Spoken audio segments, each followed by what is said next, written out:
Hello everyone, my name is Rob, welcome to Kinetic Rugby League. In this video I'm going to be giving you my match review of England versus France, so let's get started. So we're going to be starting with the losing team, which was France. Now they put 18 points past England, completed at 90%, which was pretty good. The only other stats areas they won in was play the ball speed on average, kicking meters, they had less errors, less penalties conceded and less ruck infringements. I thought Sangare ran pretty hard down the middle. I thought he was a bit of a handful. It was difficult for the England forwards to stop and definitely put a lot of pressure on the defence. Artemorg was like that at times in the halves. A little bit lively, but couldn't really do too much. I thought players like Tony Guijo that have a lot of Super League experience was actually pretty poor today.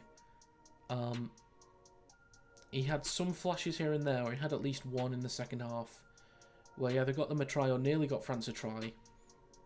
On the last play, he broke through the line. But aside from that, what you'd expect from somebody with so much Super League experience is somebody with a competent kicking game. He just doesn't have it. I've watched 2 games with him now, that game and the game last week against Greece. He's got no kicking game. It's actually awful. France would be doing a lot better right now if they had Theo Varge in this team.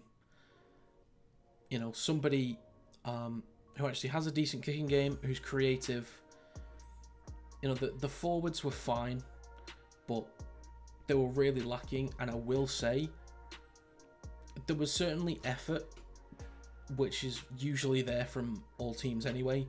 There was effort, but in terms of the points they got, the field position they got, I think they were gifted a lot of the field position. And their second try, where he went in from dummy half under the posts, was quite questionable for me, actually. I felt there was at least some kind of obstruction. He's gone into the back of his own player and stopped an England player from trying to make a tackle. That's just how I see it.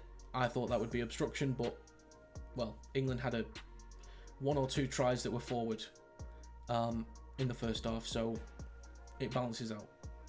Now moving on to the winning team, which was England. They put 42 points past France, completed at only 75%, but had a tackle efficiency of 90.3%. In terms of things that they did well, I think they did well to keep France pinned back, like in their back left. I think in the off-the-cuff moments, like when the ball was maybe being shifted to the right and somebody would dart back across to the left, when it took France out of their defensive structure, England looked like breaking the line, made more meters, got on the front foot, and looked more effective and dangerous. When they were playing with their own usual structure, I don't think they looked too threatening. And a lot of the times in the first half, they decided to stay down the left-hand side. Now, they did get a few early tries to Ryan Hall, admittedly, and they did manage to break the line with Radley handing it off to Luke Thompson.